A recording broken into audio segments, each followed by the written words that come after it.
Hello everyone, in our today's class we are going to see harmonic mean. आज हम हमारे class में देखेंगे हार्मोनिक मीन का कैलकुलेशन कैसे किया जाता है। ये भी स्टैटिस्टिक्स का एक पार्ट है। इसमें हमको देखना है आज सिंपल सीरीज, डिस्क्रीट सीरीज और कंटिन्यूस सीरीज, तीनों सीरीज में हार्मोनिक मीन कैसे कैलकुलेट किया जाता है। ठीक है, हार्मोनिक मीन कैलकुलेट करने के लिए अगेन हमको एक फॉर्मूले बेस्ड है। ये भी सबसे पहले एक एग्जांपल लेते हैं, स्टार्ट करते हैं हम लोग harmonic mean from simple series. ठीक है, अगर सिंपल सीरीज में आपको हार्मोनिक मीन कैलकुलेट करने के लिए कहा जाएगा तो उसके लिए किस टाइप का क्वेश्चन आ सकता है और उसे हमें कैसे सॉल्व करना है। Okay, let's start. सपोज सबसे पहले हमेशा की तरह एक एग्जांपल ले लेते हैं। एग्जांपल मैंने एक लिख के रखी हूँ, मार्क्स लेते हैं। सपोज हमको कोई कुछ एक क्लास है, उस क्लास में कुछ स्टूडेंट्स बैठे हुए हैं और उनके मार्क्स हमको पता है स्टूडेंट्स, तो हम सबसे पहले मार्क्स लेते हैं। मार्क्स हैं कुछ इस तरह से 50, 30, 35, 40, 48, 52, 75 एंड 80। ठीक है, simple series as you all know कि सिंपल सीरीज में हमेशा जो इंफॉर्मेशन है वो सिंगल ही दी होगी। ठीक है, वहां पे फ्रीक्वेंसी एब्सेंट होगी। डिस्क्रीट और कंटिन्यूस सीरीज में फ्रीक्वेंसी की इंफॉर्मेशन रहती है, सिंपल सीरीज में सिर्फ मार्क्स की इंफॉर्मेशन रहती है। अब मार्क्स आपको दिया हुआ है, सबसे पहले आपको ये पता होना चाहिए कि हार्मोनिक मीन में सिंपल सीरीज में अगर हम हार्मोनिक मीन कैलकुलेट कर रहे हैं तो उसका फॉर्मूला क्या है। तो हार्मोनिक मीन का फॉर्मूला होता है reciprocal of summation reciprocal upon n. This is the formula of harmonic mean in simple series. Simple series में harmonic mean का फॉर्मूला है reciprocal of summation reciprocal upon n. तो क्या है यहाँ पे, सबसे पहले हमको summation reciprocal और n कैलकुलेट करना होगा। तो as you all know कि simple series में n क्या होता है, simple series में n मतलब नंबर ऑफ ऑब्जर्वेशन। ठीक है, नंबर ऑफ ऑब्जर्वेशन क्या है, नंबर ऑफ ऑब्जर्वेशन 1 2 3 4 5 6 7 8। तो नंबर ऑफ ऑब्जर्वेशन इज 8। ठीक है, सिंपल सीरीज में नंबर ऑफ ऑब्जर्वेशन हमारा निकल चुका है और वो आ रहा है 8। अब हमें निकालना है, सेकेंड कॉलम बनाना होगा, वो होगा रेसिप्रोकल। और ये जो रेसिप्रोकल्स आएंगे उसकी जो टोटल होगी that will be summation reciprocal. Okay, that will be summation reciprocal. अब रेसिप्रोकल कैसे कैलकुलेट किया जाता है तो वो भी मैं यहाँ पे आपको just for the purpose of your understanding यहाँ पे आपको बताती हूँ कि रेसिप्रोकल कैसे निकाला जाता है। 50 का एक एक करके हर एक नंबर का आपका रेसिप्रोकल कैलकुलेट करना है। 50 का रेसिप्रोकल निकालोगे, क्या करोगे, 1 डिवाइडेड बाय 50।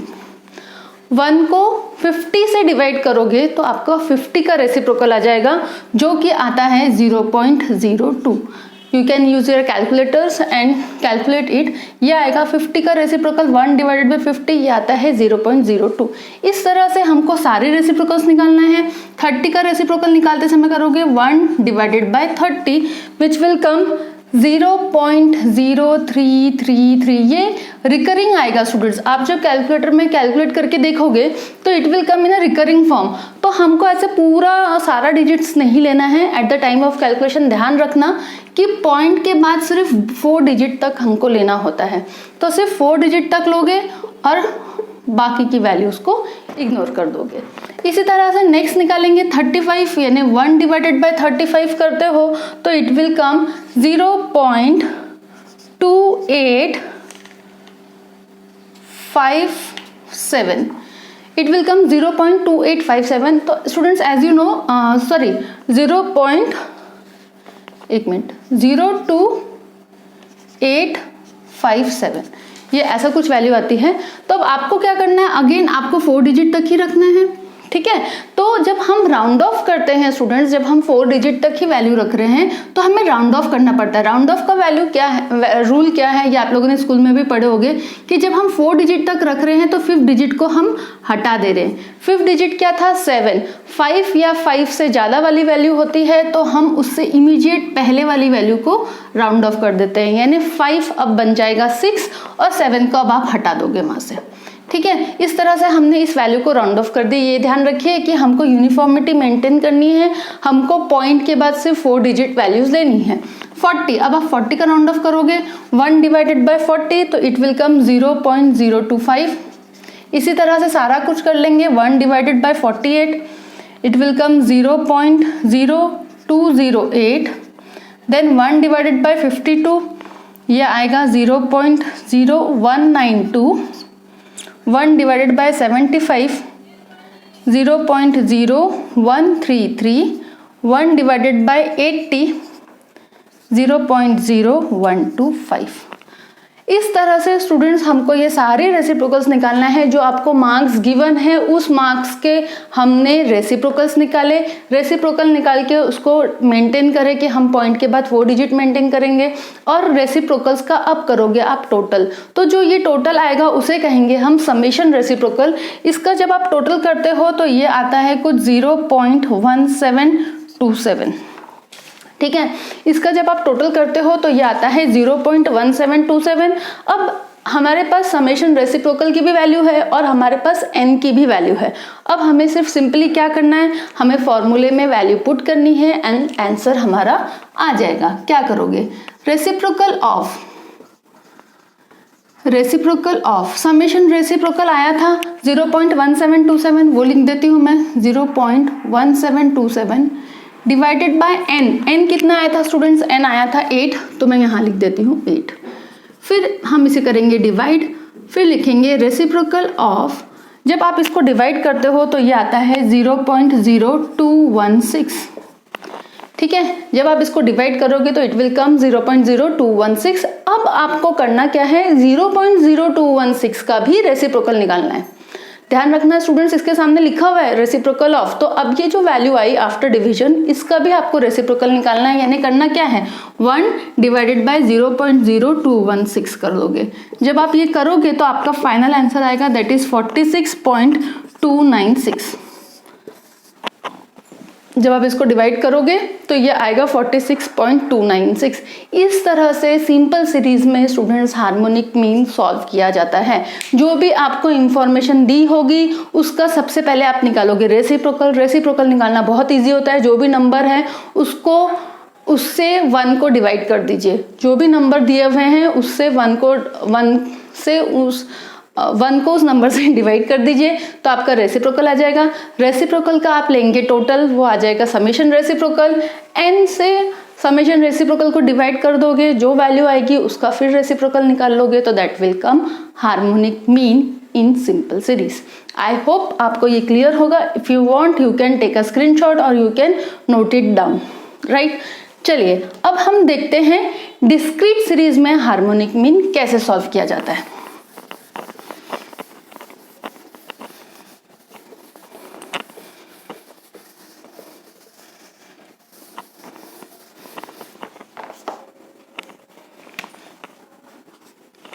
मैं पेन चेंज करती हूँ।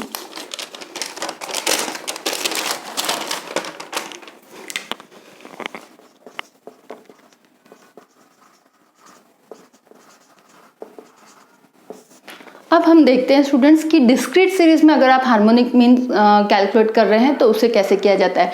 डिस्क्रीट सीरीज में हार्मोनिक मीन का फॉर्मूला होता है reciprocal of summation F reciprocal. देखो यहाँ पे सिर्फ एक चीज ऐड हो जाएगी दैट इज एफ। अब हो जाएगा reciprocal of summation F reciprocal upon N. चलिए इसका एक एग्जांपल ले लेते हैं। पहले एक क्वेश्चन लिख लेती हूँ मैं डिस्क्रीट सीरीज का, विच इज वेजेस और number of workers, wages and number of workers. इस तरह से आपको दो इंफॉर्मेशन दी है। आपको वेजेस दी है और उतने वेजेस कैटेगरी में कितने वर्कर्स है वो दिया हुआ है, वो हम लिख लेते हैं। वह है 20, 21, 22, 24, 25। नंबर ऑफ वर्कर्स है 4, 2, 7, 3, 1। देखिए इस तरह से आप सबसे पहले आपका क्वेश्चन आपके पास रेडी है, आपको फॉर्मूला पता है कि हार्मोनिक मीन का डिस्क्रीट सीरीज में जो फॉर्मूला है वो कहता है reciprocal of summation F reciprocal upon N. तो स्टूडेंट सबसे पहले समेशन एफ रेसिप्रोकल और एन हमको कैलकुलेट करना है। तो आपको पता होना चाहिए कि डिस्क्रीट सीरीज में n कैसे कैलकुलेट किया जाता है? डिस्क्रीट सीरीज में n कैलकुलेट करना है यानी फ्रीक्वेंसी की टोटल। अब तक हमने स्टैटिस्टिक्स का जितने क्लासेस लिए उसमें आपने देखे होंगे कि डिस्क्रीट सीरीज में n मतलब फ्रीक्वेंसी की टोटल। तो हम फ्रीक्वेंसी की टोटल ले लेंगे तो ये आएगा 7 + 3 10 + 7 17। ठीक है, आपकी फ्रीक्वेंसी की टोटल आ गई, दैट मीन्स आपकी n की वैल्यू निकल गई। अब आपको निकालना है समेशन f रेसिप्रोकल। अब ये कैसे निकालेंगे? सबसे पहले आपको कॉलम करना होगा रेसिप्रोकल का, फिर कॉलम करना पड़ेगा f रेसिप्रोकल का। ये f रेसिप्रोकल क्या डिनोट करता है? ये डिनोट करता है फ्रीक्वेंसी इनटू रेसिप्रोकल।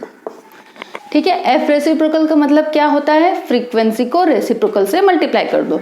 अब देखो रेसिप्रोकल किसका निकालना है? अब नंबर ऑफ वर्कर्स का या वेजेस का? तो हमेशा ध्यान दीजिए कि जो नेक्स्ट इंफॉर्मेशन दी होती है ये जो नेक्स्ट इंफॉर्मेशन दी होती है ये हमेशा फ्रीक्वेंसी होती है। ठीक है, तो इसका तो कभी भी आपको रेसिप्रोकल नहीं निकालना है, आपको रेसिप्रोकल किसका निकालना है? वेजेस का। ठीक है, जो वेजेस के अंडर जो इंफॉर्मेशन दी हुई है उसका आपको निकालना है रेसिप्रोकल। तो अब एक एक करके 20, 21, 22, 24, 25 का रेसिप्रोकल निकालते जाएंगे। 1 / 20 it will come 0.05। 1 / 21 it will कम, मैंने ये सारी वैल्यूज निकाल के रखी हूँ, देखो ये आता है 0.04761। देखो स्टूडेंट्स, अगेन जब आप इसको कैलकुलेटर में डिवाइड करोगे इस वैल्यू को तो ये आएगा 0.014761। लेकिन एज आई से कि आपको पॉइंट के बाद 4 डिजिट ही रखना है। अब 5th डिजिट जो था वो 1 था। 1 मतलब आपकी जो 1 है वो 5 से क्या है? कम है। ठीक है, लेस देन 5 है। लेस देन 5 होने के कारण हमें ये नंबर को आगे ऐड ऑन नहीं करना है। राउंड ऑफ करते समय हम सिंपली 1 को हटा देंगे और हमारी वैल्यू आ जाएगी 0.0476। इसी तरह से 22 का रेसिप्रोकल निकालोगे 1 / 22 ये आएगा 0.04545। देखो स्टूडेंट्स, अगेन ये ज्यादा आ रहा है, हमको सिर्फ 4 डिजिट तक रखना है। 5th डिजिट जो है वो इक्वल्स टू 5 है। ठीक है, तो इक्वल्स टू 5 है या मोर देन 5 है, ये दोनों भी केस में हम 4th डिजिट को राउंड ऑफ कर सकते हैं। तो अब हम इस 5 को हटा के इस 4 को 5 कर देंगे, क्योंकि राउंड ऑफ की पॉलिसी है कि 5 या 5 से ज्यादा वैल्यू होती है तो इस नंबर को आप एक नंबर और ऐड कर देते हो। अब 1 / 24 ये भी उसी तरह से है 0.04166। तो ये 66 बता रहा है तो लास्ट के 6 को हम बना देंगे 7। ये सब मैं आपके अंडरस्टैंडिंग पर्पस के लिए बता रही हूँ। 1 / 25 ये आएगा 0.04। इस तरह से स्टूडेंट्स हमको रेसिप्रोकल सारे निकाल लेने होंगे। ये सब चीज़ें ये आपको लिखने की ज़रूरत नहीं है, ये सिर्फ मैंने आपको समझाने के लिए यहाँ पे लिखी हूँ। आपको यहाँ पे सिर्फ वैल्यूज लिखनी है, राइट। अब ये रेसिप्रोकल्स तो आपके निकल गए, लेकिन हमको सिर्फ रेसिप्रोकल निकालने से काम नहीं चलेगा, हमको कैलकुलेट करना है students F reciprocal. F reciprocal मतलब अब इस रेसिप्रोकल को फ्रीक्वेंसी से आपको करना है मल्टीप्लाई। अब इस रेसिप्रोकल को आपको फ्रीक्वेंसी से करना है मल्टीप्लाई, तो जो आएगा that will be F reciprocal. ठीक है, अब क्या करोगे 0.05 × 4, 0.05 × 4 करोगे तो ये आएगा 0.2। ठीक है, फिर 0.0476 × 2 करोगे तो इट विल कम 0.0952। ठीक है, हमारा टाइम वेस्ट नहीं होना चाहिए, इसलिए मैंने ये सारी चीजें पहले से कैलकुलेट करके रख ली थी। 7 × 0.0455 अगर आप मल्टीप्लाई करते हो तो ये आएगा 0.3185। फिर 3 × 0.0417 से मल्टीप्लाई करोगे तो आएगा 0.1251। 1 × 0.04 ये आ जाएगा 0.04। अब स्टूडेंट्स इसकी हमें टोटल करनी है जो कहलाएगा समेशन एफ रेसिप्रोकल। ठीक है, हमें फॉर्मूले के लिए क्या नीडेड था? Summation F reciprocal. तो आप एफ रेसिप्रोकल की टोटल करोगे तो it will come summation F reciprocal. अब इसकी टोटल कितनी आती है? इसकी टोटल आती है 0.7788। ठीक है, इसकी टोटल निकालोगे तो इट विल कम 0.7788। अब इसे हम डाल देंगे फॉर्मूले में। फॉर्मूला क्या है, reciprocal of summation F reciprocal कितना आया है 0.7788 अपॉन n कितना है, n है 17, इसको डिवाइड करोगे तो ये वैल्यू आ जाएगी 0.04581। 0.04581 आप खुद भी कैलकुलेट करके देखिएगा स्टूडेंट्स, 0.04581 आया। अब इसका अगेन रेसिप्रोकल निकालोगे 1/0.04581, तो ये आपका फाइनल आंसर आ जाएगा 21.8340। यह आपका फाइनल आंसर आ जाएगा 21.8340। This is how we calculate harmonic mean in discrete series. इस तरह से डिस्क्रीट सीरीज में हार्मोनिक मीन कैलकुलेट किया जाता है। आई होप आप लोगों को क्लियर होगा। एक बार फिर से क्विक रिवाइज कर देती हूँ। सबसे पहले वेजेस का रेसिप्रोकल निकालोगे, जो रेसिप्रोकल आएगा उसको फ्रीक्वेंसी से मल्टीप्लाई करोगे तो आपका एफ रेसिप्रोकल आ जाएगा। एफ रेसिप्रोकल को एन से डिवाइड करोगे तो जो वैल्यू आएगी उसका रेसिप्रोकल निकाल के फाइनल हार्मोनिक मीन आ जाएगा। एन निकालते समय याद रखना, डिस्क्रीट सीरीज और कंटिन्यूस सीरीज में एन यानी हमेशा फ्रीक्वेंसी की टोटल होती है students. Okay, I hope discrete series भी आपको क्लियर होगा। Now we will see how to calculate harmonic mean in continuous series. ठीक है, अब हम देखते हैं हार्मोनिक मीन को कंटिन्यूस सीरीज में कैसे कैलकुलेट किया जाता है।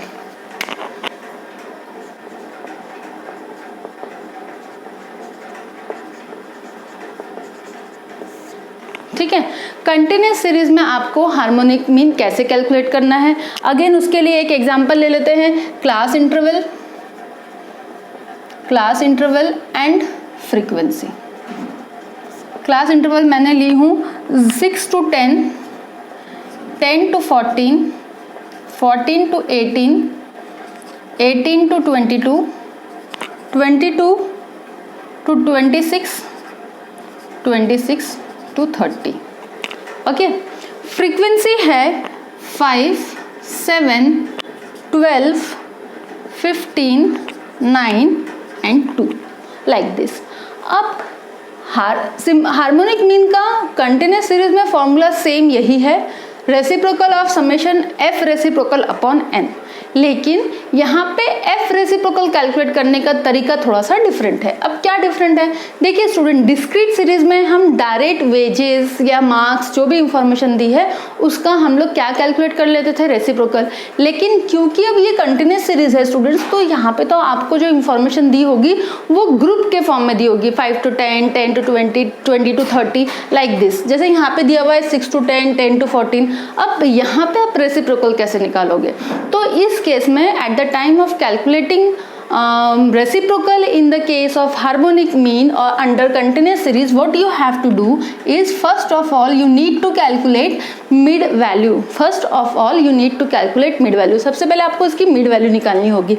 मैंने लास्ट इसमें आपको समझाई थी at the time of calculation of fractiles कि मिड वैल्यू कैसे निकाली जाती है। मिड वैल्यू का फॉर्मूला भी मैंने आपको बताई थी। मिड वैल्यू का फॉर्मूला होता है L1 plus L2 divided by 2, यानी lower limit plus upper limit divided by 2। Lower limit है 6 प्लस 10, 16 डिवाइडेड बाई 2 करोगे तो ये आ जाएगा 8। इसी तरह 10 प्लस 14 24 डिवाइडेड बाई 2 करोगे, ये आ जाएगा 12। इस तरह से आपको सारी मिड वैल्यूज निकालनी होगी। तो ये मिड वैल्यू आएगी 16, ये आएगी 20, ये आएगी 24 और ये आएगी 28। इस तरह से स्टूडेंट्स हम सबसे पहले निकाल लेंगे मिड वैल्यू। मिड वैल्यू निकालने के बाद आपको करना होगा मिड वैल्यू का रेसिप्रोकल। ठीक है, रेसिप्रोकल कैसे निकालोगे, मिड वैल्यू का रेसिप्रोकल आपको निकालना होगा। ठीक है, ये जो मिड वैल्यू आई है इसका आप कैलकुलेट करोगे रेसिप्रोकल, और फिर जो रेसिप्रोकल आएगा ये इस रेसिप्रोकल को जब आप फ्रीक्वेंसी से मल्टीप्लाई करोगे तो आपका आएगा एफ रेसिप्रोकल, जो हमको फॉर्मूले के लिए नीडेड है। ठीक है, अब देख लेते हैं। 8 का आप रेसिप्रोकल निकालोगे तो इट विल कम 0.125।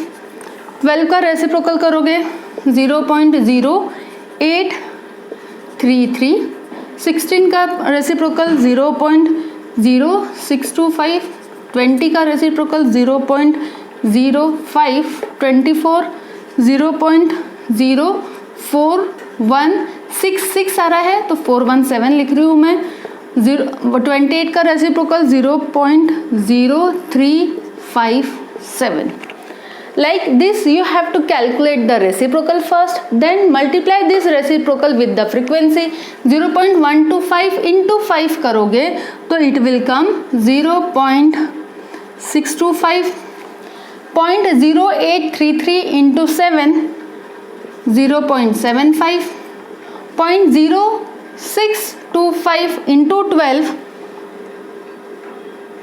0.75. एक मिनट, नहीं मेरा कुछ गड़बड़ हो गया, ये यहाँ पे आएगा 0.5831, सॉरी। फिर 15 इंटू 0.25 करोगे तो ये भी 0.75 ही आएगा। 9 इंटू 0.0417 ये आएगा 0.3753 एंड 2 इंटू 0.0357 विल कम 0.0714। अब इसकी जब आप टोटल लोगे तो it will come summation F reciprocal. इसके आपको टोटल लेना है और फ्रीक्वेंसी की टोटल लेना है for the purpose of calculation of N. तो देखिए इसकी टोटल आती है 50 और इस चीज़ की टोटल आती है 3.1548। इसकी टोटल आ जाएगी 3.1548। अब हम वैल्यू डाल देंगे फॉर्मूले में। Reciprocal of summation F reciprocal कितना आ गया 3.1548 डिवाइडेड बाय एन। एन कितना है 50 से डिवाइड करोगे ये आएगा रेसिप्रोकल ऑफ 0.063996, ऐसा कुछ तो भी वैल्यू आएगी स्टूडेंट्स। हमें अगेन 4 डिजिट में रखना है वैल्यू, तो हमारी वैल्यू आ जाएगी रेसिप्रोकल ऑफ 0.0631, क्योंकि 0 के बाद 9 है तो हम उसको 1 बना देंगे। अब 0.631 का आप करोगे रेसिप्रोकल तो आपका फाइनल आंसर आ जाएगा जो कि आता है 15.8479। 15.8479 ये आपका कैलकुलेशन हो गया harmonic mean in continuous series. Students एक को कैलकुलेटर से मिड वैल्यू का रेसिप्रोकल निकालने में बहुत टाइम वेस्ट होता है, इसीलिए मैंने पहले से कैलकुलेशन करके रखी सो दैट हमारा वो टाइम वेस्ट ना हो और शॉर्ट में आपको मैं सब कुछ समझा पाऊँ। तो मिड वैल्यू निकालना है कंटिन्यूस सीरीज में, ध्यान रखिए कि सबसे पहले आपको मिड वैल्यू निकालना है, मिड वैल्यू का रेसिप्रोकल निकालना है, फिर जो रेसिप्रोकल आएगा उसको फ्रीक्वेंसी से मल्टीप्लाई करना है तो आपका एफ रेसिप्रोकल आ जाएगा। फॉर्मूला सेम है जो डिस्क्रीट सीरीज में था, लेकिन सिर्फ उसको कैलकुलेट करने में एक चीज ऐड हो गई कि अब यहाँ पे आपको मिड वैल्यू निकालना होता है। ठीक है, आई होप स्टूडेंट्स कि आप लोगों को सिंपल सीरीज, डिस्क्रीट सीरीज और कंटिन्यूस सीरीज में हार्मोनिक मीन कैसे कैलकुलेट किया जाता है ये समझ चुका होगा। Still if you have any doubt you can ask me. ठीक है, अगर आपको मेरा आज का क्लास समझा होगा तो please do like it and subscribe it. Thank you, good bye.